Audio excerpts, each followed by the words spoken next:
2,000 taon na ang nakalilipas sa banal na lupain ng Abos, isang napakalaking halimaw na humihinga ng apoy na kilala bilang Bahamut ang nagdudulot ng kalituhan sa mundo. Dahil ang mundo ay nilalamon ng apoy at kaguluhan, ang mga Diyos at mga demonyo ng kaharian ay nagsanib puwersa upang masil ang kasuklam-suklam at sa wakas ay magdulot ng isang panahon ng kapayapaan sa mundo. Makalipas ang maraming taon, sa kasalukuyang panahon sa White Ark, isang bounty hunter na nagngangalang Favaro Leon ay tumatakbo palayo sa isa pang bounty hunter na nagngangalang Kaiser Lidfard. Pareho silang tumalon mula sa isang tulay ngunit hindi nito natapos ang kanilang labanan. Patuloy silang naghahabol sa pagtalon mula sa mga bubong at eskinita. Sa kalaunan, iniiwasan ni Favaro si Kaiser sa pamamagitan ng pag-akyat sa ibabaw ng isang napakalaking water wheel. Nang makita siya, pinutol ni Kaiser ang mga lubid na humahawak sa gulong sa pwesto dahilan para gumulong ang gulong. Samantala, 3 babae ang isinakay sa isang karwahe ng isang grupo ng mga manloloko, at sa sandaling ang lahat ng pag-asa ay tila nawala, ang umiikot na gulong ni Favaro ay lumilitaw sa kung saan, na humahampas sa kanila. Tumama ang gulong sa isang pader sa tabi mismo ng kariton na ikinagulat ng mga bumihag sa kanila. Nakikita ng mga babae ang kanilang pagkakataon at ginagamit ang distraction para makaalis doon. Nang hamupa na ang alikabok, nahanap muli ni Kaiser si Favaro at ipinagpatuloy ang kanyang paghabol. This time napadpad sila sa isang bar. Sinisisi ni Kaiser si Favaro sa kanyang kamalasan ng pagiging bounty hunter. Binaril ni Favaro ang kanyang kabayo, si Bar Inachol Lidfard, gamit ang isang palaso, na nagpatakbo sa lalaki pagkatapos nito. Si Favaro ay umiinom, na sinasabing ang poster ng isang lalaking may bounty sa kanyang ulo ay sasagutin ang kanyang mga inumin at ang pinsalang ginawa sa bar ng may-ari. Babalik na ang mga kidnapper kanina para magsumbong sa kanilang amo na may dalang karwahe nang biglang nagwild ang mga kabayo, dahilan para mawala ng balanse ang kariton. Sa pagbagsak nito, lumilitaw ang mga electric spark sa likod ng cart. Pagkalipas ng ilang segundo, si Amira ay lumabas sa ibabaw ng cart, na sinasabing nasira ang kanyang compass, na naging dahilan para mahirapan siyang pumunta sa isang lugar na tinatawag na Helheim. Sa kalaunan ay bumalik ang mga lalaki sa kanilang amo, na nagkataon ay ang parehong wanted na lalaki mula sa poster, na pinangalan ng Garth. Sinabi nila sa kanya na ang isang bounty hunter ang may pananagutan sa kanilang pagbabalik ng walang babae. Galit na galit, inutusan ni Garth ang kanyang mga tauhan na patayin si Favaro ngunit nakakagulat na naroon na si Favaro. Madali niyang pinabagsak ang mga lalaki ngunit nang makita niya si Garth na nagpapatawag ng 3 aso, tumakbo si Favaro palayo. Nabigo si Garth dahil ang bounty hunter ay masyadong nagmamayabang, na nagpapakita para sa kanyang sariling kamatayan. Niluraan siya ng apoy ng mga halimaw ni Garth ngunit sa huli ay nilamon sila ng sarili nilang apoy. Lumalabas na si Favaro ay nagbuhos ng alkohol sa lupa na naging isang uri ng nasusunog na barrier. Nagagawang patayin ni Favaro si Garth gamit ang magic spell na Silso Setim, at ginawa siyang card, idinagdag siya sa kanyang bounty collection, na ginawa siyang ika-20 trepeo. Biglang lumitaw ang isang lumilipad na karwahe na minamaneho ng isang dragon.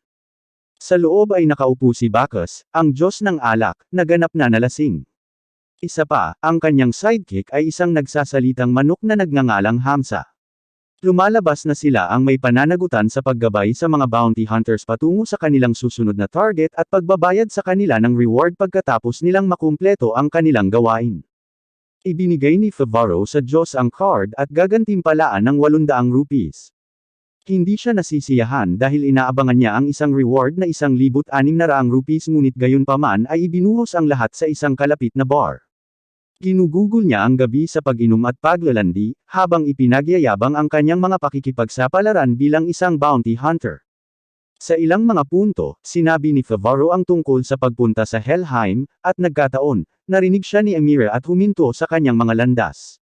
Sa loob ng bar, pinag-uusapan ng mga tao kung gaano kadelikado ang daan patungo sa lugar na iyon ngunit tila alam ni Favaro ang isang shortcut.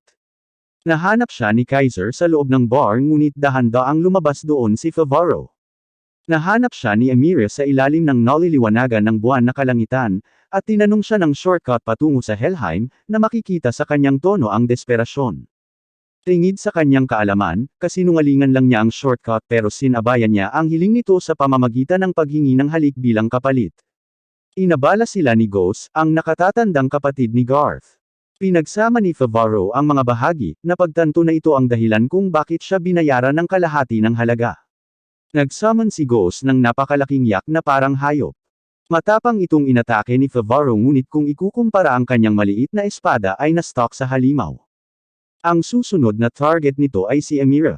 Nakatayo siya, hindi natitinag. Tiniyak ni Amira kay Favaro na kaya niyang asikasuhin ang gawaing ito para sa kanya dahil siya ang kanyang gabay.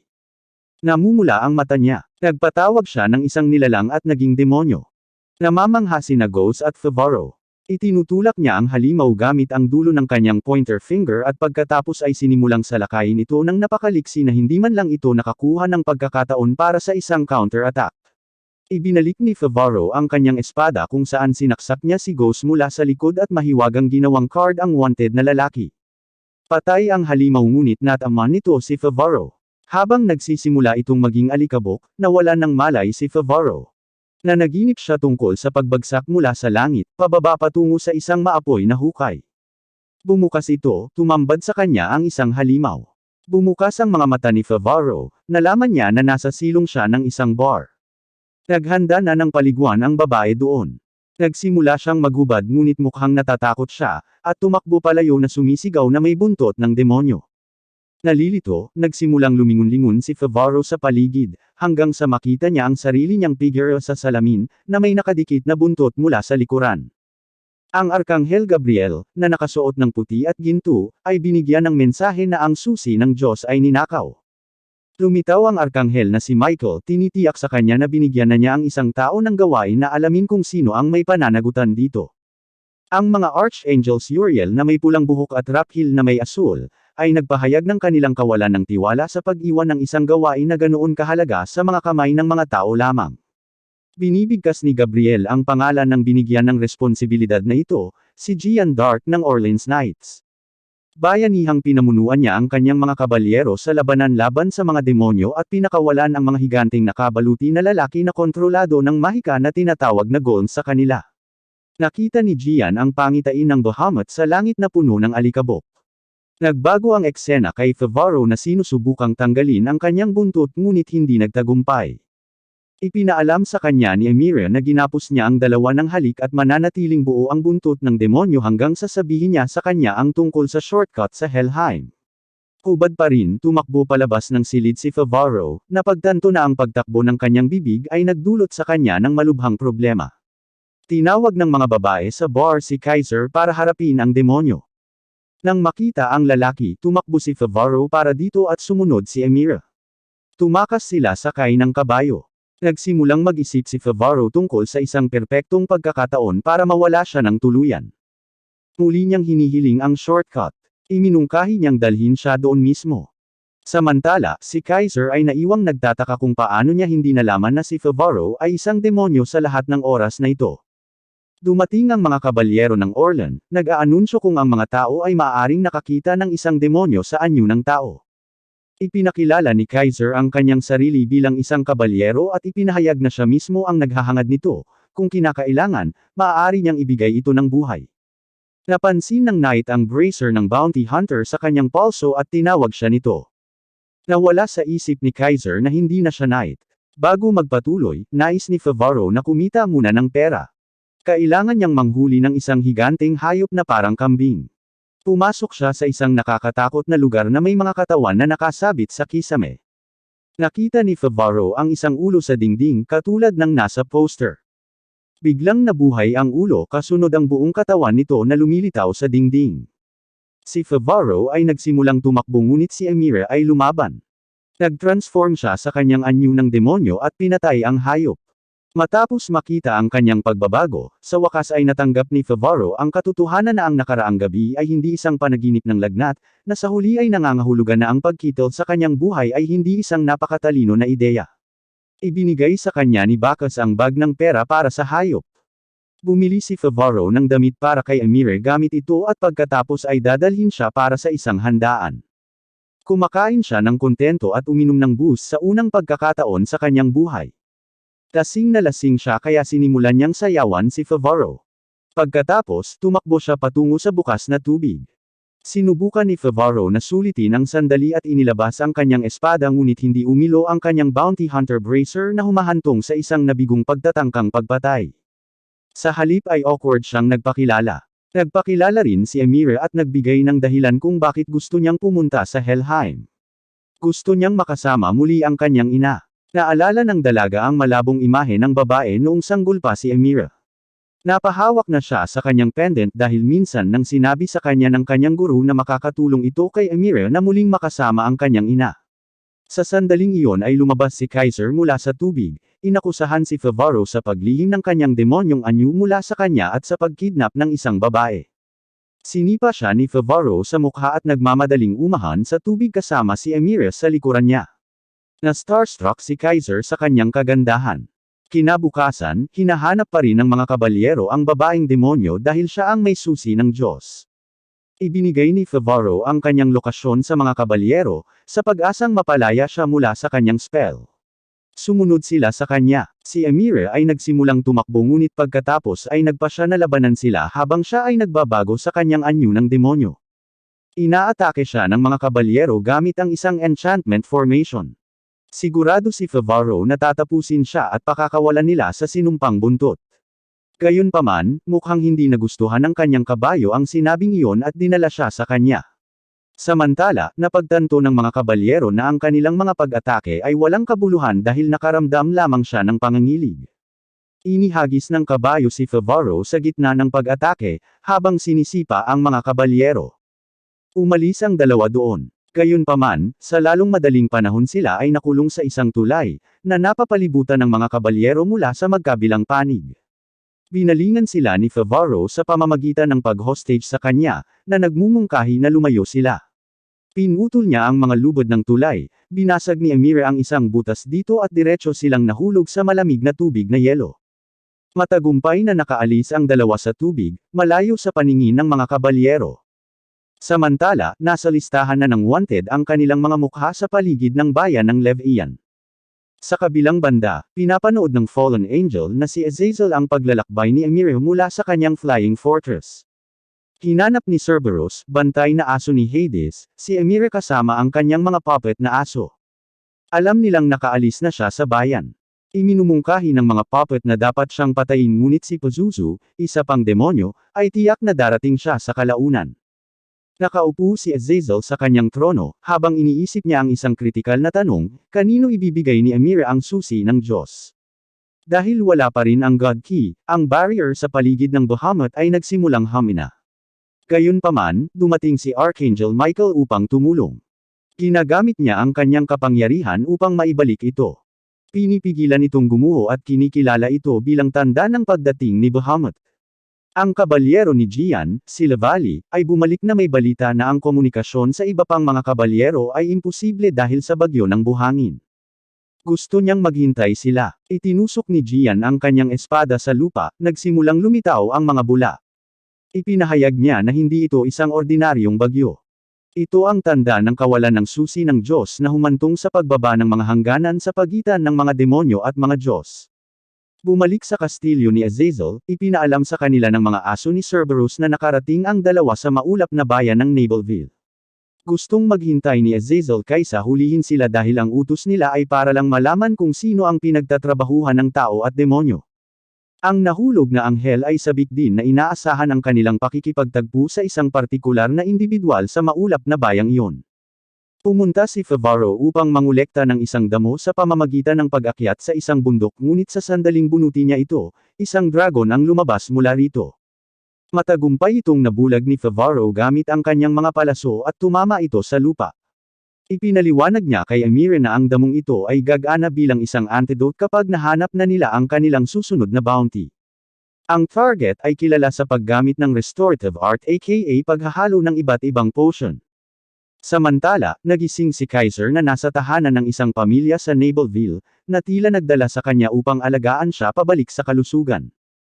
Ang ama ng pamilya ay nagsasabing isang doktor. Sa kabilang banda, abala sina Favaro at Emira sa paghiling ng halamang gamot nang biglang maalala ni Favaro ang kanyang mga pakpak. Nagsisimula siyang magreklamo na madali niyang nakuha ang damo sa pamamagitan ng paglipad patungo dito. Nagtatampo na ipinakita sa kanya ni Amira na isang pakpak na lang ang natitira sa kanya pagkatapos ng insidente. Naalala niya kung paano binuksan ni Gabriel ang selyo ng susi ng Diyos at nasa proseso ng pagsipsip ng kaluluwa nito nang lumipad siya para nakawin ito. Gayunpaman, sa proseso nito ay nawalan siya ng pakpak, itinapon sa lupain ng tao at naging susi ng Diyos mismo sa pamamagitan ng pagsipsip ng kaluluwa nito. Bumalik sa cottage ng doktor, sinabi nila kay Kaiser na umaasa silang humingi sa kanya ng pabor. Ang kanilang bayan ay pinagmumultuhan ng mga troll. Ang mga halimaw na ito ay nagpaparumi sa kanilang mga bukid, kinakain ang kanilang mga alagang hayop at dinadala ang kanilang mga anak. Nangako si Kaiser na papatayin sila. Ang anak na babae, si Rita, ay biglang bumangon at umalis mula roon. Sinubukan ni Kaiser na sabihin sa kanya na hindi siya dapat maging walang galang sa kanyang mga magulang. Sinabi sa kanya ng batang babae na siya ay may sakit sa paglalaro ng bahay at mas matanda kay Kaiser.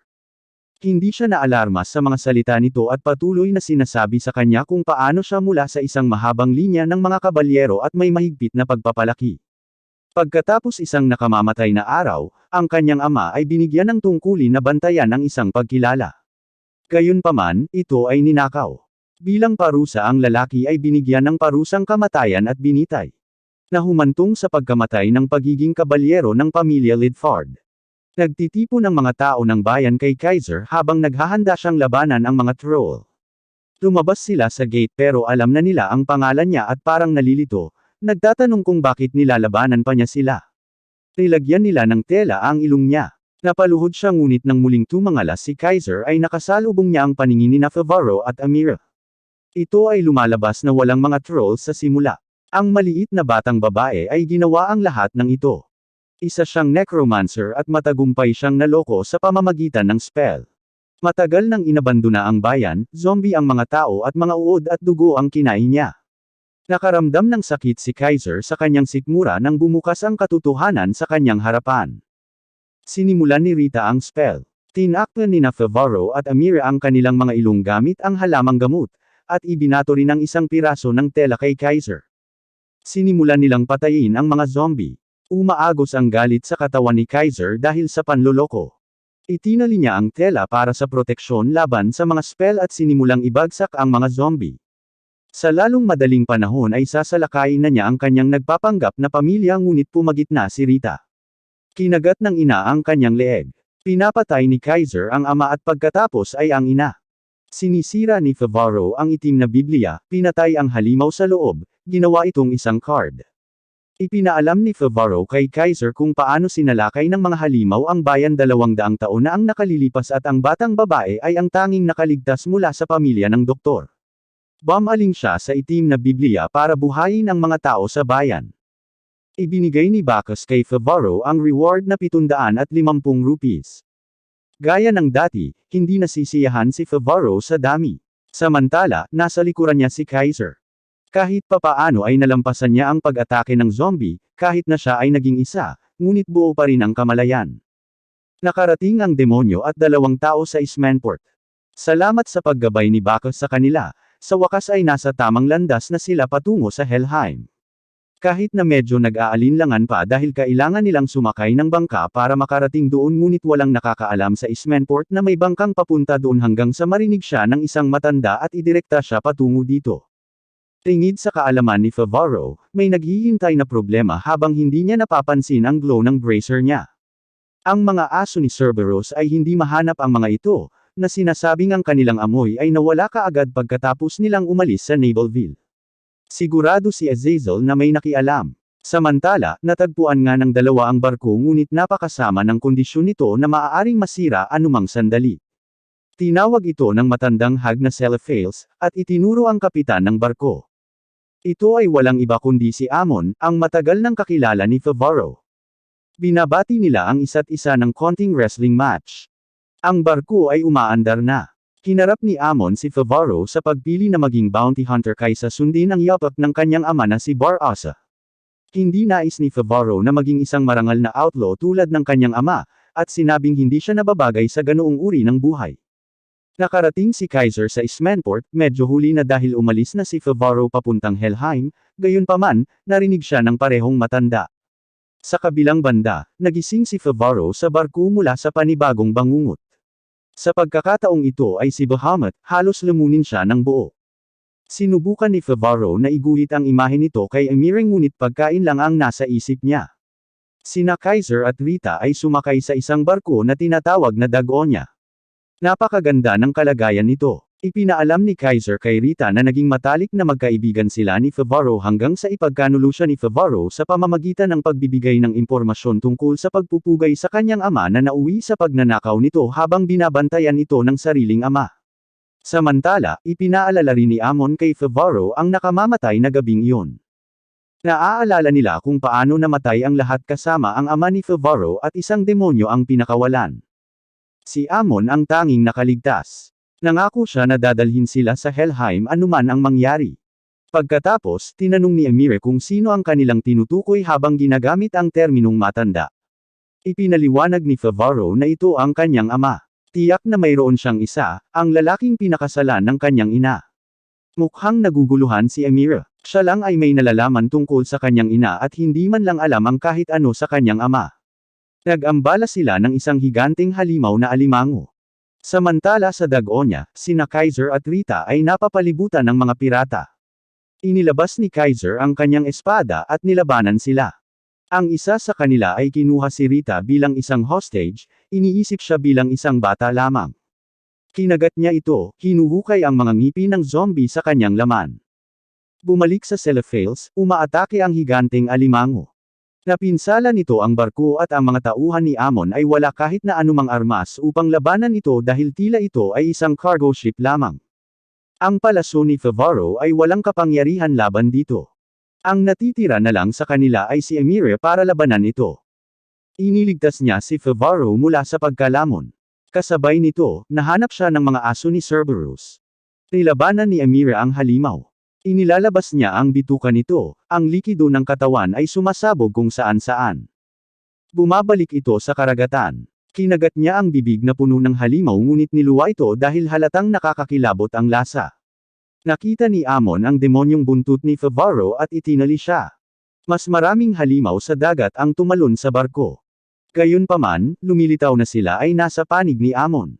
Matagal na niyang alam na si Amira ay isang demonyo. Tusong isinalaysay ni Amon ang kanyang maruming pakana. Sinasabi niya na siya mismo ay naging demonyo at pinlano niya ang lahat mula pa sa simula. Ang pagbitay kay Lidford at ang ama ni Favaro ay pinatay ng isang demonyo. Ginawa ni Amon ang ipinagagawa sa kanya ng demonyong iyon kapalit ng mga kapangyarihang mahika. Si Amira ay desperadong sinabihan si Favaro na tumakbo ngunit hindi niya magawa dahil siya ay nakatali ng patiwarik. Niluluwag ni Favaro ang kanyang katawan ngunit sa halip ay 3 maliliit na bomba ng usok ang nahulog mula sa kanyang bulsa, kaya mahirap makita. Ginawa ni Rita ang mga tripulante sa mga zombie, na kinokontrol sila at ang barko. Dumiretso ito sa Celophails. Tumalon si Kaiser kay Favaro. Si Amon ay nakakuha ng isa pang jackpot na may pangalawang bounty hunter. Pinaatake ni Rita ang kanyang undead crew sa mga halimaw. Nagsisimula silang kumagat at mapunit ang laman. Sinundan ni Amon sina Favaro at Amira, hinihiling sa lalaki na ibigay ang babae. Malapit nang lumaban si Amira ngunit gustong harapin ni Favaro ang matandang ahas mismo. Halos atakihin siya ni Amon ng mahika nang mabilis na binaril ni Favaro ang gulong, pinaikot ang barko. Ito ay nagtatapos patayo sa karagatan. Hindi makayanan ni Amon ang kanyang timbang at lumuwag ang kanyang pagkakahawak. Sinalubong ng lalaki ang kanyang kamatayan sa bibig ng higanteng alimango. At pagkatapos ay nariyan si Kaiser, na hindi kayang iwan mag-isa si Favaro. Sinundan niya ang lalaki, umaakyat sa layag nang biglang may narinig na malakas na kulog. Nagpadala si Azazel ng isang kidlat na buhawi patungo sa kanila. Dinala niya si Amira kasama si Kaiser, tinamaan sila ng kulog at ang bagyo ay naglaho pabalik sa kalangitan. Tumitingin si Favaro sa sobrang gulat, sinusubukang ay proseso ang nangyari. Sa kabilang banda, inutusan ng Arkanghel Michael ang mga anghel na hawakan ng kaunti ang selyo, hanggang sa dumating ang backup mula sa langit. Gayunpaman, ang mga puwang ay nagsimulang lumitaw habang ang kanilang mga banal na kapangyarihan ay nagsimulang haminalaban sa puwersa ng Bahamut. Samantala, ipinaalam ni Rita kay Favaro, habang kinakalas niya ang isang kahoy na lifeboat, at ang nasaksihan lang nila ay ang Gregor, ang flying fortress ni Azazel. Pareho silang sumakay sa bangka para sa rescue mission, gayunpaman, kung ito ay kay Favaro, mas gugustuhin niyang hindi sila iligtas. Sa loob ng kuta ni Azazel, si Amira ay pinahihirapan ni Pazuzu para sa impormasyon kung sino ang nagnakaw sa kanya ng God Key habang tinatangkilik ni Azazel ang kanyang stake. Napasigaw lang si Kaiser para tumigil sila habang walang magawang pinagmamasdan siya mula sa kanyang kulungan. Iniisip pa rin niya na isa itong random na babae. Pinagtatawanan ng mga demonyo ang kanyang kakulitan. Si Favaro, sa kabilang banda, ay nagbanta sa Diyos na si Bacchus gamit ang kanyang espada habang hinihiling sa kanya na ipahiram sa kanila ang kanyang lumilipad na karwahe. Gusto niyang patunayan ni Favaro kung gaano siya kaseryoso sa lahat ng ito. Pinili niya na ipakita ang kanyang pangako sa pamamagitan ng pagsira sa bracer ng kanyang bounty hunter. Tuluyan ang sumuko si Bacchus at pinasakay sila. Iniisip niya kung paano kikita si Favaro ngayong sira na niya ang kanyang bracer.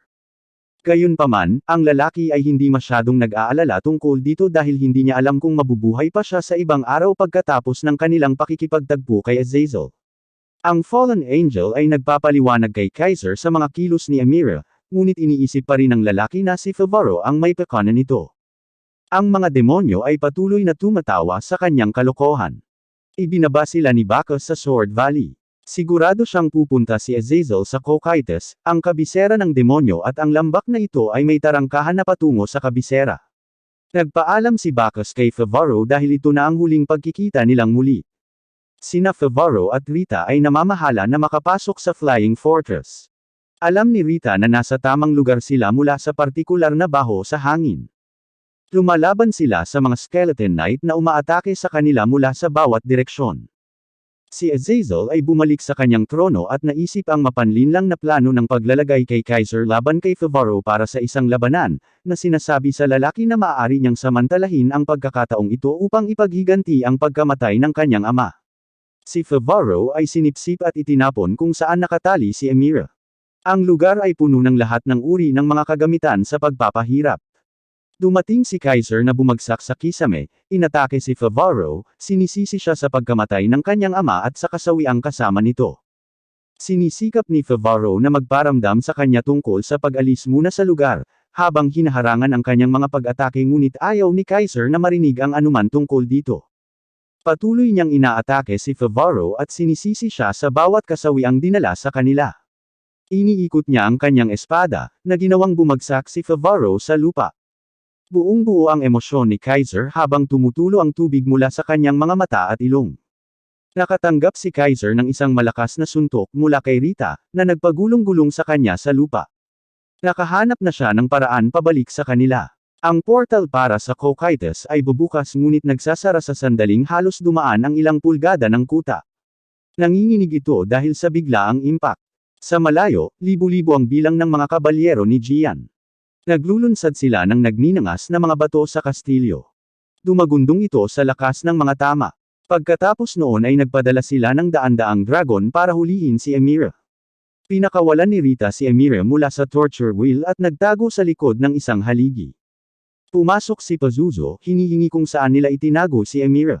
Sinuri ni Favaro ang kanilang paligid at hiniling kay Kaiser na tulungan siya kahit minsan lang para makaalis sila doon. Sa wakas ay sumang-ayon si Kaiser at pareho silang naglunsad ng gulong sa Pazuzu, gamit ito bilang puli na nakakabit sa isa pang gulong. Nakataas sila sa kalagitnaan ng hangin nang lumitaw si Azazel. Nakilala siya kaagad ni Rita habang si Favaro ay hindi makapaniwala sa kanyang mga mata dahil ito ang parehong demonyo na nakita niyang nakatayo sa ibabaw ng bangkay ng kanyang ama. Inagaw ni Azazel si Amira sa kanila.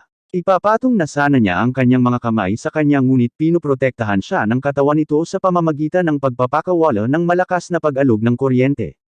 Isang figure ang lumitaw sa harap ni Azazel habang siya ay itinapon sa labas ng kanyang tirahan. Habang nahuhulog, nakilala ng nahulog na anghel ang nilalang na nagpadala kay Amira. Ang bihag na grupo ay nakaalis doon salamat kay Rita na ginawang undead ang isa sa mga patay na dragon.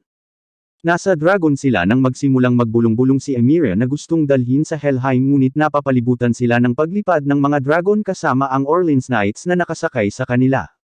Ang grupo ay agad na nahuli ng mga kabalyero at iniharap sa harap ni King Charios III. Nagtatanong ang hari kung demonyo nga ba si Emire dahil kamukha niya ang ibang ordinaryong babae. Ang hiyas na nakakakita ng demonyo ay hindi man lang kumikinang sa kanyang presensya. Sa sandaling iyon ang langit ay naging ginto at ang tatlong arkanghel, sina Michael, Raphael at Uriel ay bumaba. Ipinakita ni Michael sa mga tao ang totoong anyo ni Emire, na nagpaliwanag na siya ay kalahating demonyo at kalahating anghel. Bukod dito, hindi posibleng maibalik ang God Key sa Ark dahil sa kalahating demonyong anyo ni Emire. Inutusan ng mga anghel ang hari na panatilihin siyang nakalok sa ilalim ng mabigat na proteksyon. Ang natitirang mga bilanggo ay binibigyan ng parusang kamatayan. Pinagsisisihan ni Favaro ang pagsisinungaling kay Emire dahil hindi sana siya mauwi sa lahat ng gulo na ito sa simula. Gayunpaman, sa kanilang kapalaran, si Michael ay nag-utos laban dito. Nais niyang mapanatili din sila sa ilalim ng proteksyon.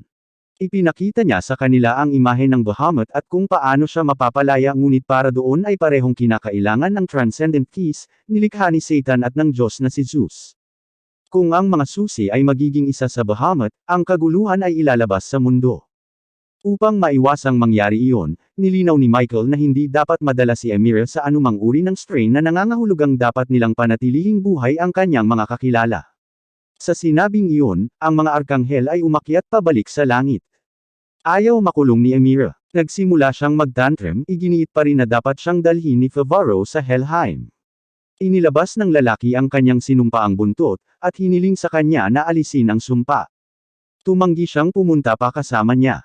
Kung gusto pa niyang pumunta, kaya niyang gawin ang lahat ng mag-isa. Binigyan siya ni Emire ng isang malakas na sampal, na pinalipad siya sa lugar at galit na humakbang sa loob ng silid. Sinelyuhan ng kabalyero ang pinto hanggang sa mabawi niya ang kanyang lakas.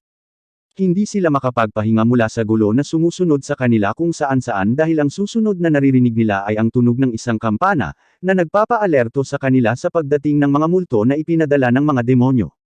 Si Gian ay pumasok sa larangan ng digmaan ng buong tapang, tiyak sa kapangyarihan ng mga Diyos na nagpoprotekta sa kanya. Ang kanyang espada ay naglalabas ng isang malakas na liwanag, na sinisira ang ghoul. Nakakuha si Michael ng salita mula sa kabalyero na si Emire ay patungo sa Helheim. Nakuha ng arkanghel ang kanilang sagot. Kung sino man ang nagpoprotekta sa babae, pinapunta siya sa lugar na iyon dahil doon matatagpuan ang ibang transcendent key. Nagpa siya si Gabriel na gamitin ang babae sa kanilang kalamangan bago magsimulang magplano ang mga demonyo. Sa dilim ng gabi, isang misteryosong lalaki na nakahod na balabal ang pumasok sa silid ni Emire, na nagsasabi sa kanya na nasa kanya ang sagot kung bakit siya nilikha. Hinihikayat siya nito palabas ng kaligtasan ng kanyang silid. Samantala, sina Favaro at Kaiser ay nagsimulang sumugod sa isa't isa gamit ang isang tinidor at kutsilyo. Ang kamay ng zombie ni Rita ay nagpatalsik sa kanila sa kanilang masayang kalagayan, na nag-uulat sa kanila ng balita ng pagkawala ni Emire.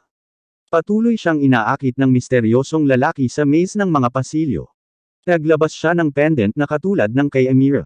Nagsisimula silang kumikinang na pulang-pula. Habang hinahanap si Emire, napunta si Favaro sa harap ng estatwa ni Bahamut. Sinamahan din siya ni Gian. Sinubukan niyang dahan-daang tumakas mula sa kanya ngunit nakita na siya nito at nagpa siya na sabihin sa kanya ang tungkol sa Bahamut.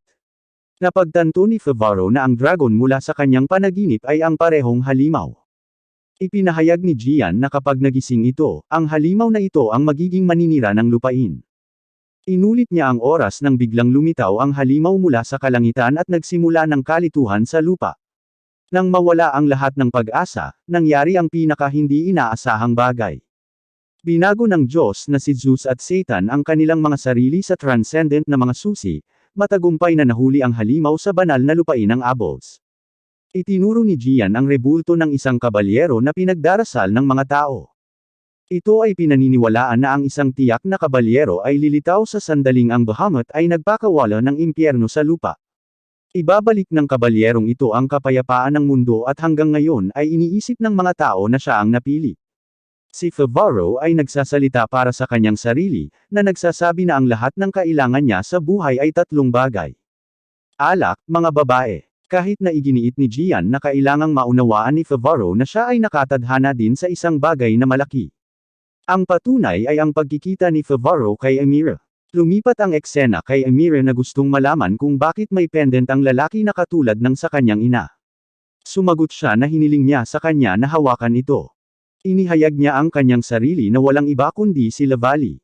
Ang gabi ay umiikot nang ang nahulog na anghel na si Azazel ay lumilipad patungo sa kabisera kasama ang kanyang hukbo upang agawin ang susi ng Diyos.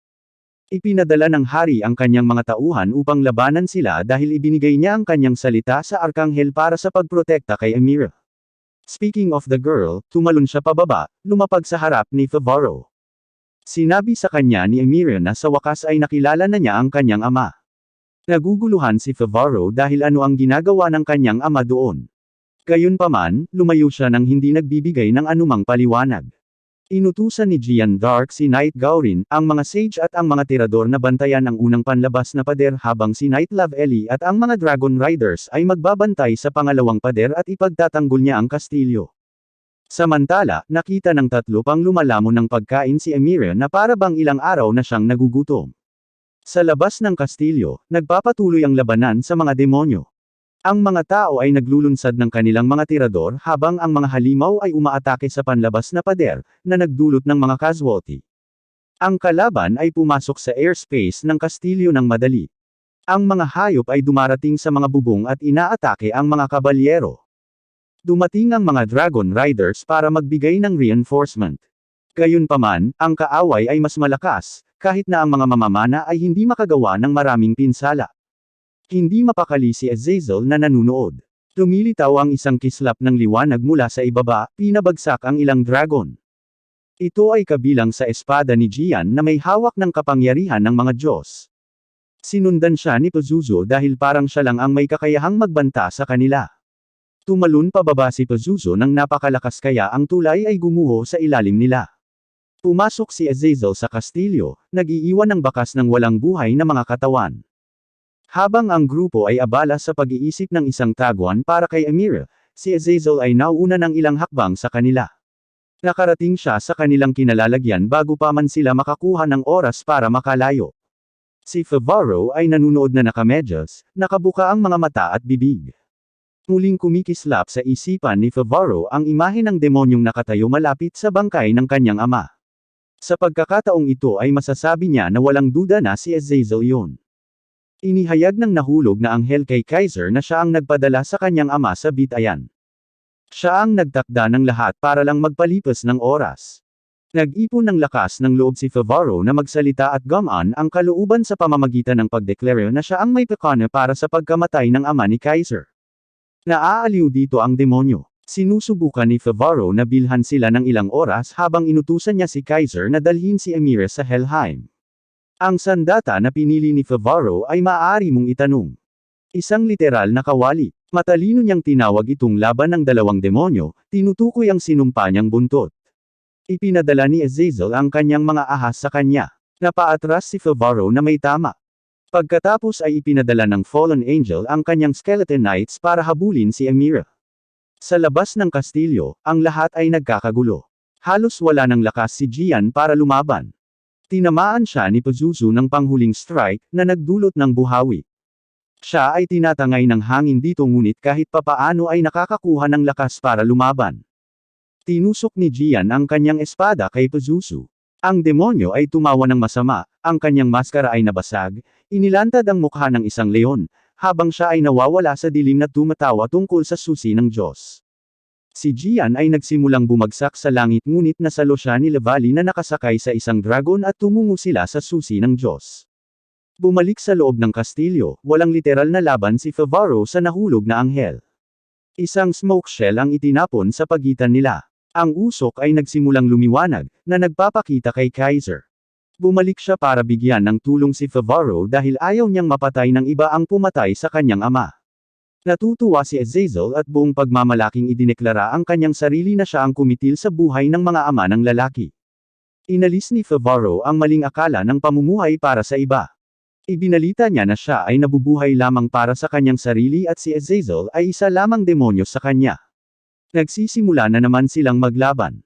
Nagawa ni Kaiser na mahukay ang kanyang espada sa dibdib ng demonyo. Nang sa tingin nila ay tapos na, si Azazel ay ngumiti ng masama at itinapon sila sa dingding ng kastilyo, na nagpahayag na walang sandata ng tao ang maaaring magdulot ng anumang pinsala sa kanya. Walang magawa si Favaro habang pinagmamasdan si Azazel na nagsasabi sa kanila na malapit na niyang ihatid ang kamatayan sa kanilang dalawa. Tinamaan ni Kaiser ang pag-atake sa nahulog na anghel. Habang bumagsak siya sa kalangitan, inatake ni Gian si Azazel gamit ang kanyang espada, na pinakawalan ang kapangyarihan ng arkanghel na si Michael. Ang demonyo ay sumisigaw sa sakit, sinusumpa ang sangkatauhan habang siya ay naglalaho sa hangin. Salamat sa kapangyarihan ng mga Diyos at isang maliit na pakikialam mula sa mga bounty hunter, ang mga tao ay nagwagi. Nakatayo si Amira sa harap ng rebulto ng Bahamut. Nahulog siya sa isang ulirat, nag-teleport sa harap ng halimaw. Ang kanyang pendant ay naglalabas ng isang kapangyarihan na pinagsama sa Bahamuts. Napasigaw siya sa sobrang takot. Narinig din ito ni Favaro at Kaiser. Samantala, tinatalakay ng mga arkanghel kung dapat nilang ipagpatuloy ang pagbibigay kay Gian ng kapangyarihan ng mga Diyos. Nagpasya si Gabriel na sila mismo ang dapat na wakasan ang Bahamut kaysa kay Gian. Natitiyak niya na ang sinumang nagbabalak na palayain ang Bahamut ay malapit ng mabunyag at bukod pa rito ay nasa kanila pa rin ang susi ng Diyos. Nais ng hari na bigyan si Gian ng ilang teritoryo para sa kanyang katapangan ngunit iba ang nasa isip niya. Samantala, tuluyang nagising si Amira. Sinabi niya sa grupo na siya ay nasa loob ng isang kakun sa loob ng mahabang panahon ngunit nang sa wakas ay lumabas siya mula dito, naalala niya na binisita siya ng isang taong nagbigay sa kanya ng pendant at sinabi sa kanya na kailangan niyang makarating sa Helheim. Doon siya muling makakasama ng kanyang ina. Pinutol sila ni Gaurin, ipinaalam sa kanila na sila ay ipinatawag ng hari. Ang grupo, kasama si Amira, ay dinala sa kanyang harapan. Ang isang buong yugto ay naayos na. Nakita ni Amira ang kanyang ama. Nagulat ang grupo nang makitang ito ay walang iba kundi si Lavali. Mabilis na nagtanong si Favaro kung iyon ba ay ginagawang demonyo ang kabalyero. Hindi sumasang-ayon si Kaiser dahil nakilala niya ang lalaki sa White Ark. Nakikita niya ang lalaki bilang isang marangal na kabalyero. Inanunsyo ng hari ang knighthood para kay Favaro at Kaiser para sa kanilang katapangan. Nagsimulang magreklamo si Favaro ngunit agad na tinanggap ni Kaiser ang titulo para sa kanilang dalawa. Umiiyak si Kaiser dahil sa pagtupad sa kanyang sumpa na maging Orleans Knight, na nangakong hindi na babalik sa pagiging bounty hunter. Binigyan siya ni Favaro ng reality check sa pamamagitan ng pagpapaalala sa kanya na si Bacchus lamang ang maaaring magtanggol ng bracer ng bounty hunter. Sa sandaling iyon ang arkanghel na si Michael ay bumaba mula sa himpapawid, binabati ang mga tao sa kanilang tagumpay. Binalaan niya sila tungkol sa paparating na panganib dahil tinanggal ang selyo ng God Key. Binigyan niya si Gian ng isang espada na tinatawag na Precious, na kilala na pumatay ng mga Diyos. Ang mga kilay ng hari ay patuloy na kumikibot, ang paninibugo ay dumadaloy sa kanyang mga ugat. Ang tanging nakukuha niya mula sa arkanghel ay ang katiyakan na dininag ang kanyang mga panalangin. Samantala, si Azazel ay nagtatago mula sa mga Diyos ng digmaan na naghahanap sa kanya. Siya ay handa na upang makatakas sa Cocytus sa pamamagitan ng portal ngunit napigilan ng malakas na demonyong si Beelzebub. Nagalit si Azazel sa presensya ng demonyo dahil siya ay pinagtaksilan. Ang demonyo ay hindi lamang ipinagkanulo ang nahulog na anghel kundi si Satan din. Sinunog ni Beelzebub ang mga Diyos ng digmaan at binitag si Azazel sa apoy nang hindi gumagalaw kahit isang kalamnan. Ang tanging impormasyon na ibinibigay niya ay ang nahulog na anghel ay kailangang maghintay sa araw ng paghuhukom upang makita kung ano ang kanyang pinaplano. Kalaunan ng gabing iyon, may pumasok sa silid ng hari at nagdagdag ng magic potion sa kanyang tubig. Ang hindi napapansin na pinuno ay nananaghoy tungkol sa mga kaganapan sa araw na iyon, ang anghel ay nagbigay kay Gian ng espada, kahit na ang mga hari lamang ang dapat na makipagpulong sa mga Diyos. Sinimulan niyang lagukin ang tubig at nagsimula kaagad ang hallucination. Nakita niya ang pagpapakita ng kanyang namatay na ina sa kanyang harapan, nililinlang siya sa paniniwalang malapit na siyang alisin ni Gian at sakupin ang kanyang trono. Natagpuan ni Favaro at Rita si Amira na gumagala muli sa mga pasilyo, hinahanap ang kanyang ama. Nagpasya siyang dalhin siya sa lalaki. Nilapitan siya ni Lavali, na sinasabi sa kanya na lumaki siya ng husto sa nakalipas na 5 taon. Nagpasalamat siya kay Favaro sa pagligtas sa kanya at pagdadala sa kanya sa kabisera ng Anate. Bumisita si Beelzebub kay Lucifer, ipinaalam sa kanya ang tungkol sa pagkabigo ni Azazel sa kanyang misyon na makuha si Amira. Sa pagkakataong ito ay gusto niyang siya ang kukuha sa dalaga para buhayin si Satan. Hindi tumutol si Lucifer sa kanyang plano. Sa kabilang banda, si Lavali ay nagpapatuloy na magbunyag ng ilang nakakagulat na impormasyon tungkol kay Amira at sa kanyang ina. Sinabi niya sa kanila na si Amira ay talagang kalahating demonyo at kalahating anghel, gayunpaman, siya mismo ay isang ordinaryong tao lamang at tiyak na hindi ang kanyang ama. Maraming taon na ang nakalilipas, si Lavali ay naging bodyguard ng kanyang ina. Nagbabalik-tanaw siya sa panahong pinagbawalan ang kanyang ina na si Nicole na pumasok sa langit. Ang mag-ina ay binantayan ng mga kabalyero sa lupa ngunit ang mga pag-atake ng mga demonyo ay nagpapagod sa kanila at pagkatapos ay isang nakamamatay na gabi ay ninakaw ni Beelzebub si Amira. Nagsimula si Nicole upang hanapin ang kanyang sanggol, naiwan ang nakakulong kasama si Lavali na kapareho ng kay Amira. Kaya talaga, pinabilis ng mga demonyo ang paglaki ng batang babae, samantalang ang totoo ay 5 taong gulang pa lamang siya. Naalala ni Amira na sinabihan siya na kailangan niyang nakawin ang susi mula sa Helheim kung saan naroon ang kanyang ina. Pagtatama ni Lavali sa kanya, binuksan niya ang isang mapa sa pamamagitan ng pagsasama-sama ng kapangyarihan ng parehong mga pendants. Ipinapakita nito na si Nicole ay naruroon sa Valley of Demons na tinatawag na Prudicia. Ibinigay niya sa kanya ang kanyang pendant na gumagana bilang isang compass upang gabayan siya doon. Kinagambala ni Rita ang mga kabalyero sa pamamagitan ng paggamit ng kanyang mahika at paggawa ng skeleton ride sa isa sa mga dragon. Si Favaro ay handa nang magpaalam kay Amira habang siya ay nakaupo sa isang bangka upang tumakas sa isang lagusan ng tubig. Gayunpaman, sinenyasan niya ito na sumama sa kanya. Si Favaro ay hindi para dito ngunit nauwi sa pagsunod. Bumukas ang pinto ng silid ng hari, bumungad kay Gaurin ngunit may pumugot sa kanya sa sandaling iyon. Umalangaw-ngaw sa mga pasilyo ang kaninang takot na sigaw ng hari. Inutusan ni Lavali ang mga kabalyero na hanapin si Amira. Habang nagkakalat sila, sinabi niya kay Kaiser na bibigyan siya ng sariling pangkat. Naguguluhan si Kaiser dahil kamakailan lang siya na-appoint. Inihahatid ni Lavali ang balita ng pagkamatay ni Gaurin ngunit ayaw nitong kumalat pa. Gayunpaman, sigurado siya na ang grupo ni Favaro ay walang pananagutan sa pagpatay. Ibinigay niya kay Kaiser ang compass pendant at hiniling sa kanya na gabayan si Amira sa kanyang paglalakbay bago siya mahanap ng iba pang mga kabalyero. Si Favaro at Amira ay pinalabas mula sa lagusan ng tubig, diretsyong bumagsak sa nagyayalong ilog. Nagsisimula silang maglakad sa kagubatan. Ang sitwasyon pabalik sa kastilyo ay nagkaroon ng matinding pagliko. Napansin ni Lavali ang ilang hibla ng gininto ang kondado sa hindi gumagalaw na palad ni Gaurin. Halatang pag-aari ng banal na dalagang si Gian ang buhok. Ang hinala ng hari ay tila naging katotohanan.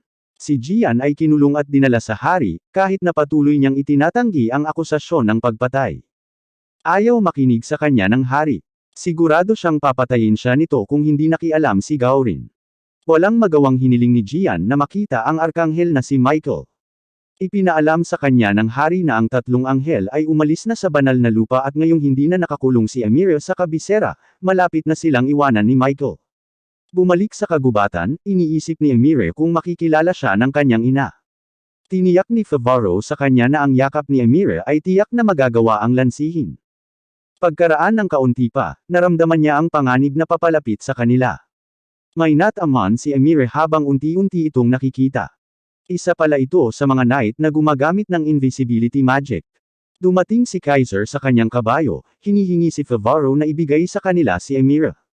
Iniisip ni Favaro na masama ang loob ng lalaki dahil hindi nila ito isinama. Si Kaiser ay nagsimulang makipagduel sa kanya. Ang kanyang mga pag-atake ay napakalakas na ang espada ni Favaro ay naputol sa kalahati.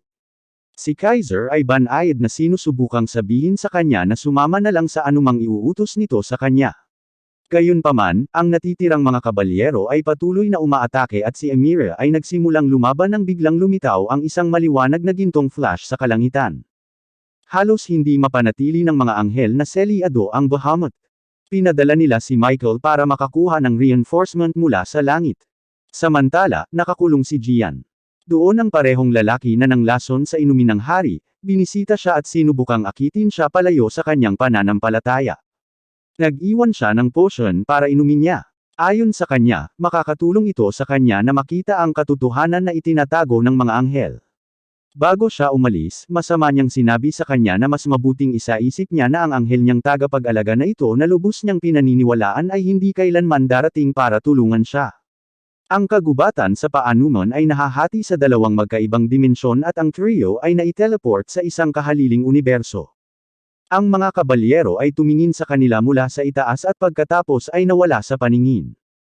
Napansin ng tatlo ang isang higanteng barb na nakaipit sa lupa. Sinubukan itong bunutin ni Kaiser at Amire ngunit walang epekto. Nang si Favaro ay nagsimulang hilahin ito, ang buong bagay ay lumabas sa isang pagsubok. At ganoon din, dalawang higanteng pakpak ang lumitaw, na sinundan ng isang boses na nagpapasalamat kay Favaro sa pagbunot ng barb. Ang boses ay nagkataon na pag-aari ng isang sinaunang dragon sa kagubatan, na natigil sa barb na iyon sa nakalipas na 200 taon. Ipinahayag niya na ito ay pag-aari ng Bahamut. Ang barb ay tila napunit sa isang kahaliling kapatagan ng pag-iral.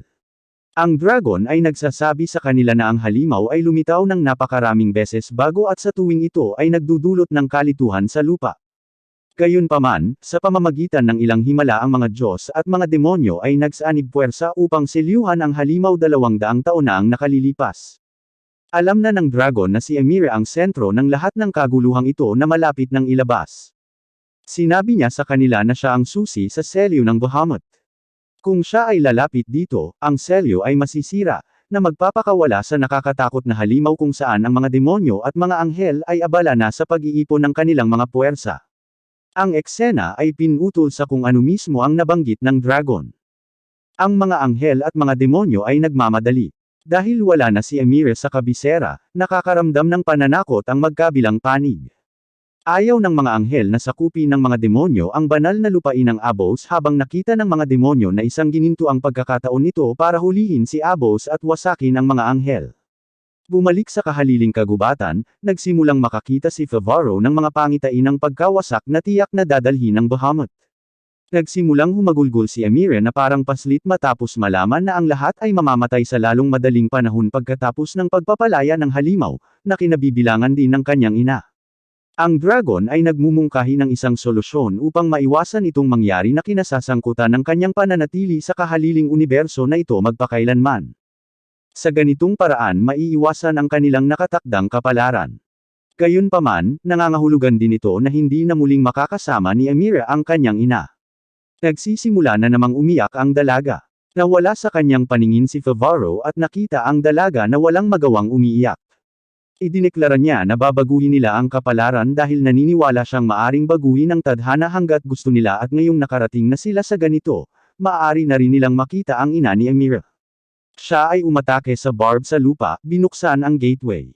Nilalakad nila ito, pinasasalamatan ng dragon para sa kanyang insightful na pakikipag-usap. Hayaan ng matandang dragon na panatilihin ni Favaro ang barb sa pag-asa na may channel nito ang gateway sa ibang pagkakataon kung kinakailangan. Samantala, ang pagkamatay ni Gian sa pamamagitan ng pagsunog sa kanya ng buhay ay inihayag sa mga tao ng kabisera. Dumating din si Bacchus sa balita. Sa gabi tumalon si Rita sa loob ng silid kung saan nakakulong si Gian. Naamoy niya agad ang fungus, foxglove, mandragora root, cockatrice gizzard at basilisk heart. Lahat ng mga bagay ay sapat na para angkinan ng isang kastilyo. Pagkatapos ay natitasid siya sa isang simbolo ng enchantment na nagpapahiwatig ng mga natitirang bakas ng isang magic ritual. Pagkatapos ay lumitaw ang masamang tao mula sa likuran. Sina Favaro, Kaiser at Amire ay nakarating sa Prudetia, ang lambak ng mga demonyo. Bumalik sa isipan ni Favaro ang pagsasabi ng dragon sa kanya bago siya umalis, na dahil kalahating demonyo at kalahating anghel si Amire, hindi niya maaaring panatilihing selyado ang Bahamut dahil nangangailangan ito ng dugo ng tao, gayunpaman, ang tiyak na mangyayari ay dahil siya ay isang susi, siya ay magiging bonded sa Bahamut magpakailanman. Upang maiwasang mangyari iyon, kailangan siyang patayin ni Favaro. Napalitan ng eksena si Rita na nagmamadaling sinabi sa lalaki na kakaalis lang niya. Halatang ayaw niyang mangyari iyon pero ipinaalam sa kanya ni Rita na isa siyang zombie, patay na. Ang kanyang kapangyarihan ay walang kapantay laban sa kanya ngunit binibigyan siya nito ng ilang oras upang makaalis doon.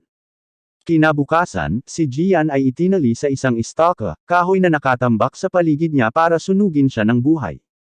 Nagprotesta ang mga tao, sumisigaw para sa kanyang kawalang kasalanan ngunit ayaw makinig ng hari sa alinman sa kanilang mga pagsusumamo. Ilang sandali pa, nasusunog na siya. Lumagpas ang mga tao sa hadlang at inutusan ng hari ang kanyang mga kabalyero na kitilin ang kanilang mga buhay dahil sila ngayon ay itinuturing na mga taksil.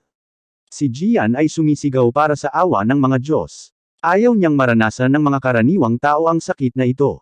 Ang pangitain ng mga arkanghel ay lumilitaw sa apoy, na nagsasabi sa kanya na siya ay naging isang sisidlan lamang sa buong panahon at ang mga Diyos ay hindi nagdadala ng anumang uri ng pag-ibig para sa mga tao. Napalunok si Gian sa narinig. Muling lumitaw ang lalaking nakahod na iyon, nag-aalok sa kanya ng potion para maihayag niya ang katotohanan sa lahat. Sa desperasyon, tinanggap niya ito. Nagiging electric blue ang apoy. Ang espada ng Precious ay nawawala ang gininto ang ningning nito at napuno ng demonyong kadiliman.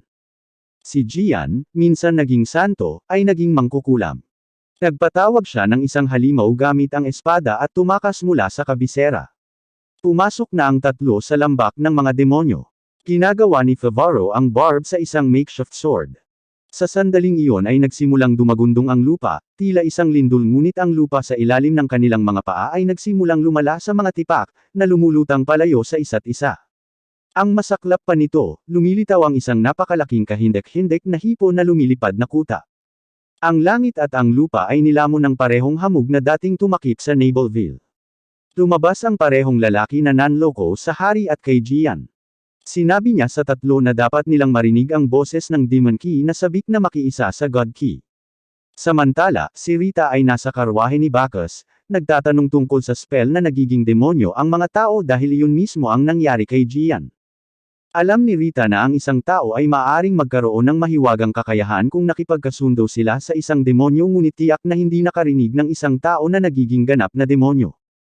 Ipinaalam sa kanya ni Bacchus na narinig niya ang gayong tao na may bounty sa kanyang ulo. Ang lalaki ay napapabalitang kontrolin ang iba ayon sa gusto niya, at maaaring baguhin ang kanyang hitsura. Nang malapit ng ihayag ng Diyos ang pangalan ng lalaki, ang karwahe ay tumilapo ng husto, na huminto. Tumalon sila palabas, para lamang masaksihan ang tanawin ni Azazel na nakahandusay sa lupa. Bumalik sa lambak ng mga demonyo, napagtanto ni Emira na ang lalaki ay walang iba kundi si Martinet, ang kanyang guro. Naalala ni Favaro na sinabi niya sa kanya na nangako sa kanya ang kanyang guro na makikita niya ang kanyang ina kung iingatan niya ang pendant na iyon. Hindi maintindihan ni Emira ang ginagawa ng lalaki sa lambak ng demonyo. Itinama niya siya, na sinasabi sa kanila na sa katunayan sila ay nasa Helheim. Inilabas ni Kaiser ang compass para i-double check at siguradong naubos na ng dark energy ang bagay.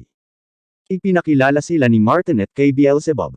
Inaangkin niya na dahil ang kanilang Panginoong Satan ay wala na sa kanila, sa lalong madaling panahon si Beelzebub na ang mamumuno. Inutusan ng demonyo si Emira na sumama upang magampanan niya ang kanyang tungkulin ngunit inosenteng sinabi ng dalaga sa kanila na nakapagdesisyon na siya at mas pipiliin niyang baguhin ang kanyang kapalaran. Gusto niyang isama ang kanyang ina. Kukunin ng babae ang susi ng Diyos sa kanya. Nag-isip si Martinet ng ilang segundo at nagpas siyang ipatawag ang kanyang ina. Ang anghel ay nagyelo sa loob ng isang higanteng kristal. Nabasag ito at nahuhulog siya rito. Gulat na nakatingin si Emira, hindi alam kung ano ang paniniwalaan.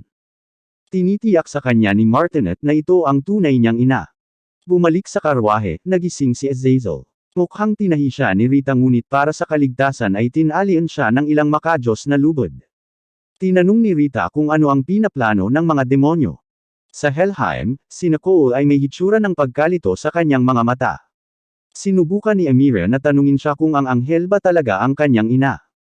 Sinusubukang alalahanin ni Emira ang mga masasayang alaala na kasama niya ngunit sa halip ay sinalubong siya ng mga pahirap at sakit na dinanas ng kanyang ina. Tusong ipinaalam sa kanya ni Martinet na si Beelzebub pala ang kanyang tunay na magulang dahil si Emira ay isang imitasyong sisidlan ni Nicole. Si Martinet ang nagtanim ng mga gawa-gawang alaala sa peking pendant na iyon para dalhin siya sa Helheim. Ang batang babae ay nilikha para sa nag-iisang layunin na magamit bilang transcendent na susi para sa muling pagkabuhay ng Bahamut. Naalala ni Emira ang mga sinabi ni Favaro noong sinabi nito sa kanya na maaalala siya ng kanyang ina kapag niyakap siya ni Emira dahil ganyan ang mga ina. Gayunpaman, sinisigawan siya ni Favaro na huminto dahil ito ay malinaw na isang bitag.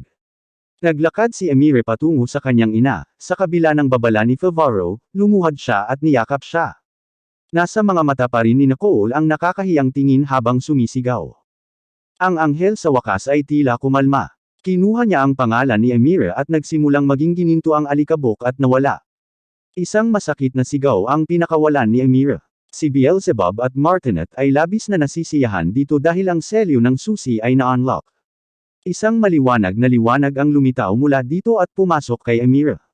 Samantala, nakipagkasundo si Azazel kay Rita. Kung dadalhin niya siya sa Abos, tutulungan siya nitong iligtas ang kanyang mga kaibigan. Bumalik sa Helheim, handa na ang Transcendent Key. Nagpa siya si Favaro na gumawa ng plano.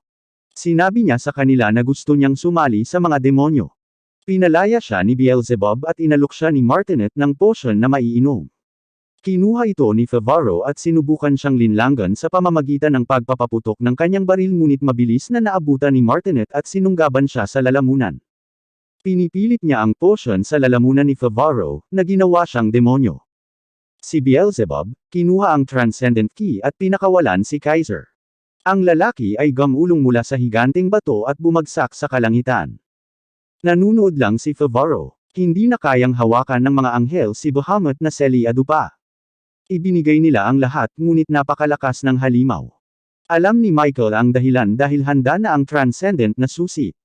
Sa loob ng karwahe ni Bacchus, sinabi ni Azazel sa kanila na si Beelzebub ang utak sa likod ng pangunahing babae at si Martinet ay tinutulungan siya sa lahat ng oras na ito. Ipinapalagay ni Bacchus na ang lalaki ay isang demonyo ngunit si Rita, habang naghahanda ng ilang panlunas, ay nagsabi na nakikita niya ang kanyang mga panlilinlang at naniniwala na siya ay tao. Sinugod niya ang mga ito na umalis bago maging isa si Emire kay Bahamut. Sinabi ni Michael sa iba pang mga arkanghel na manatiling matatag dahil hanggat pinananatili nila ang barrier, hindi magagawang maging isa ang Bahamut sa Transcendent Key. Gayunpaman, nang ang iba sa kanila ay bumalik sa barrier, may lalabas sa langit, at dumiretso sa kanila. Ito pala ay ang demonyo na si Gian. Dumiretso siya kay Raphil, pinatay siya gamit ang Precious. Sumunod siyang aatake kay Uriel. Ang arkanghel ay walang takot na binabantayan ang selyo hanggang sa kanyang huling hininga, habang hinihiwa siya ni Gian sa kalahati. Nang wala na ang dalawang arkanghel, ang selyo ay halos masira na. Nakita ni Michael si Gian na sumusunod sa kanya sa pagkakataong ito. Nakabitin si Kaiser sa isang lubid ngunit natangay ito. Siya ay nailigtas ni Bacchus. Nakita nila si Gian ang demonyo at si Michael ang arkanghel na bumabagsak mula sa langit. Napansin din sila ni Gian. Ang napakalaking kahindik-hindik na shrimp fortress ni Beelzebub ay patungo sa Bahamut. Ipinagmamalaki ni Beelzebub na ang araw ng paghuhukom ay dumating na. Sinubukan ni Bacchus na labanan si Gian ngunit nasa kanyang mga kamay ang Precious, kaya madali niya itong nadaig. Umakyat si Azazel sa ibabaw ng karwahe, ipinahayag na haharapin na niya si Kaiser ngunit mayroon pa siyang ibang lugar na pupuntahan.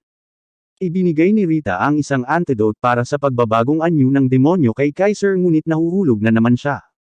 Nabitin siya ng patiwarik sa mga ugat ng isang puno. Ang kabalyero ay hindi makapagpahinga. Nagpakita si Azazel, na nagsasabi na nagbago ang isip niya at mas gugustuhin muna niyang ayusin ang mga bagay sa mga tao. Pinakawalan siya ng nahulog na anghel at dinala siya. Nilalabanan pa rin ni Bacchus si Gian. Inilabas ni Rita ang huling panlunas. Ginamit niya ang kanyang magic at zombie arm para ihatid ito sa bibig ni Gian ngunit nahawakan ni Hansa ang pato at hindi nakuha ng antidote ang target nito. Nang tila nawala na ang lahat ng pag-asa, pumasok si Michael. Tinusok ni Gian ang God-slaying sword sa anghel ngunit hinawakan niya ito at inihatid sa kanya ang antidote sa pamamagitan ng isang halik. Gumagana ito. Nag-transform siya pabalik sa kanyang orihinal na pagkadalaga. Napagtanto ni Gian ang kanyang ginawa ngunit tiniyak ni Michael sa kanya na wala sa mga ito ang kanyang kasalanan dahil ito ang parusa ng mga anghel sa pagkawala ni Zeus at hindi pagtatrabaho sa tabi ng mga tao sa loob ng mahigit 2,000 taon. Inaaliw niya ito sa pamamagitan ng pagsasabi sa kanya na mananatili pa rin itong isang banal na dalaga, pinagpala ng mga Diyos at kahit nawala na ang kanyang pisikal na anyo, siya ay palaging kasama niya sa espiritu. Ang arkanghel pagkatapos ay nagiging gintong alabok. Sinalakay ni Azazel si Beelzebub nang malapit ng salakay ni Beelzebub ang mga anghel na may hawak na selyo ni Bahamut. Binabalaan ng demonyo ang nahulog na anghel sa pagiging hangal. Bumaba si Kaiser sa harap mismo ni Martinet. Dumating din ang karwahe ni Bacchus. Tumakbo si Rita patungo sa transcendent na susi ngunit hinaranggan siya ng demonyong si Favaro. Pinalipad niya ito ng malakas na sipa at tumakas kasama ang transcendent key. Si Martinet ay umiinom ng potion para labanan ang Diyos. Ginagambala ni Kaiser si Favaro habang hinihintay niya ang susi para makipag-bonding kay Bahamut. Sinimulan siyang labanan ni Favaro gamit ang barb. Napansin ni Kaiser na may kakaibang bagay kay Favaro sa pagkakataong ito. Naging demonyo na talaga siya. Pinaputukan siya ni Kaiser ng isang arrow at habang namamalagi siya, ang transcendent na susi ay nagbabago ng kulay at lumitaw si Amira, nagniningning na maliwanag. Si Lavali ay nagmumula sa likuran nila, tinitiyak ni Kaiser na dumating na ang backup at nagawa niya ang isang kamanghamanghang trabaho sa ngayon. Nagsisimulang bumaba ang mga Diyos. Sigaw ni Rita para makalayo si Kaiser sa lalaki. Sa sandaling iyon, nasira ang selyo, pinakawala ng Bahamut at ang halimaw ay nakakabit kaagad sa kanyang sarili gamit ang transcendent na susi, na dinala si Amira. Sinundan siya ni Kaiser ngunit nagulat siya na itinulak siya ni Lavali sa gilid. Natambos si Kaiser sa pang-apat na pagkakataon. Bakas sa mukha ni Kaiser ang pagtataksil. Lahat ay nanunood habang nagaganap ang pagsasanib. Si Love Ellie ay naguhumindig sa kaligayahan habang pinapanood niya ang pagkasira ng gapos ni Bahamut. Ang mga pangunahing bono kina Bahamut at Amira ay binibigkas ang pangalan ni Favaro sa huling pagkakataon bago ginampanan ang tungkulin kung saan siya nilikha. Ang lupa ay gumuho sa ilalim ng Bahamut habang siya ay nagising. Masayang ipinagdiwang ni Beelzebub ang sandali habang kinakausap niya ang mga Diyos, na sinasabi sa kanila na ang mahabang digmaan sa pagitan nila ay sa wakas ay natapos na at kailangan na nilang lumuhad sa harap ng demonyo. Si Beelzebub ay nagpapatuloy sa pakikipag-usap sa mga demonyo. Sinabi niya sa kanila na iukit ang kanyang pangalan sa kanilang isipan. Habang hinihintay niyang ipakita ng halimaw ang kapangyarihan nito ay lumingon ito sa huling sandali, inatake muna si Beelzebub, pinunit ang mayabang na demonyo sa kalahati. Pinapanood ni Lavali ang palabas na puro pagkamangha. Si Kaiser ay iniligtas ni Rita. Hindi niya maintindihan kung bakit nagkakaganito si Lavali. Ipinaliwanag ni Rita na ang lalaki ang nasa likod ng lahat. Niloko niya sila sa pagpunta sa Helheim, ginawang demonyo si Gian at nilinlang ang lahat, kabilang ang mga Diyos, demonyo at sangkatauhan, lahat para sa kanyang layunin na buhayin ang Bahamut. Ang mga anghel at mga Diyos ay abala sa pakikipaglaban sa hukbo ng demonyo, habang ang Bahamut ay nagdudulot ng kalituhan. Gusto ni Kaiser ng mga sagot kung sino talaga si Lavali. Nagsalita si Rita, ipinaalam sa kanya na ang lalaki ay may bounty sa kanyang ulo at ang kanyang aktwal na pangalan ay Gilles de Reyes. Inatake siya ni Kaiser gamit ang kanyang espada, tinusok ito sa kanyang dibdib ngunit hindi nito nabigla ang lalaki. Lumingon siya, nag-transform ang mukha niya kay Martinet. Hinawakan niya si Kaiser sa kanyang ulo, sinabihan siyang panuurin ng minsan sa isang buhay na palabas. Ibinato niya ang lalaki at sinabihan siyang makipag-away sa kanyang kaibigan sa halip. Inakyat ni Favaro ang malaking bato, inatake si Kaiser gamit ang barbed sword. Nagdadalamati si Beelzebub na hindi niya makontrol ang Bahamut kahit na ang transcendent na susi ay nilikha niya. Sinimulan niyang isumpa si Martinet na pagtanto na siya ay nalinlang. Pinatahan siya ni Azazel sa pamamagitan ng pag-uusok ng kanyang pangil na espada sa bibig ng demonyo, upang ayusin ang kanilang score. Sinimulan ng Bahamut na paksain ang sibilisasyon ng tao. Nilamon ng mga pagsabog ang kastilyo at ang kabisera sa apoy. Si King Chorois XIII ay nakulong sa loob. Samantala, sina Favaro at Kaiser ay nasa head-to-head fight, nang tinarget ni Bahamut ang kuta ni Beelzebub, dahilan para mawalan sila ng balanse. Nagsisimulang lumipad ang dumi sa bawat direksyon. Magulo ang lugar. Ang Bahamut ay patuloy na sinasabog ang anuman at lahat, hindi nagpuntirya sa sinuman sa partikular. Ang mga maliliwanag na bola ng apoy ay patuloy na nagbubuga sa dilim. Inihagis ni Gilles de Reyes si Favaro ng kanyang sariling espada. Hindi nag-atubiling salakay ng lalaki si Kaiser, pinutol ang kaliwang kamay. Iniabot ni Favaro ang kamay kay Gilles, ang ngiti ng huli ay napawi sa kanyang mukha nang marinig niya si Favaro na nagsasabi sa kanya na habang may bounty sa kanyang ulo, dapat siyang mag-ingat sa mga lalaking may kanilang bounty hunter bracer. Naintindihan naman agad ni Kaiser at pinatay ang taksil na lalaki gamit ang inkantasyon ng Silso Setum. Tinanong ni Rita si Favaro tungkol sa eksaktong oras na bumalik siya sa kanyang normal na sarili. Parehong naalala ng mga lalaki na binaril siya ni Kaiser gamit ang antidote na nakakabit sa arrow. Kinailangan nilang magsagawa ng palabas upang hindi makapaghinala si Gillis ng anuman, kahit na hindi nila naisip na ang pagpuputol sa kamay ni Kaiser ay mapupunta sa listahan. Nagpasya si Favaro na wakasan na ang kabaliwan na nangyayari sa kanilang paligid. Ang tanging solusyon ay ang pagpatay kay Amira gamit ang kanyang sariling mga kamay. Iniisip ni Kaiser na malamang niloloko siya ni Favaro ngunit inamin ni Favaro na sinabihan na siya ng dragon sa kagubatan. Hindi makapaniwala si Kaiser dahil nangako siyang ililigtas si Amira. Nais ni Favaro na maunawaan niya na sapat na ang paghihirap ni Amira, dapat nilang tapusin ang kanyang paghihirap. Binago ni Bacchus si Hanzo sa isang higanteng sasakyan upang marating ang Bahamut. Nagpasya si Kaiser na sumama ngunit mas gusto niyang palayain si Amira mula sa spell ni Bahamut, kaysa patayin siya. Nagsimulang iwasan ni Hanzo ang mga bowl-ang apoy ni Bahamut ngunit medyo nag-aalangan siyang lumapit sa halimaw. Pinipilit ni Kaiser na lumipad ang itik palapit. Nagsisimula silang masaksihan ng isang bagay na hindi inaasahan. Nagsisimulang mabuo ang isang barrier sa paligid ng halimaw ngunit sa pagkakataong ito ay dumating ang mga demonyo upang tulungan din ang mga anghel. Isinasaalang-alang ito bilang isang ginintuang pagkakataon, mahusay na lumipad si Hanzo malapit sa halimaw. Matagumpay na napunta dito ang dalawa. Gayunpaman, sa lalong madaling panahon ay naisip nila na ang pagpasok sa Bahamut ay hindi lamang ang kanilang problema dahil ang pagsisikap na panatilihing matatag ang tindig sa halimaw ay isa pang hamon.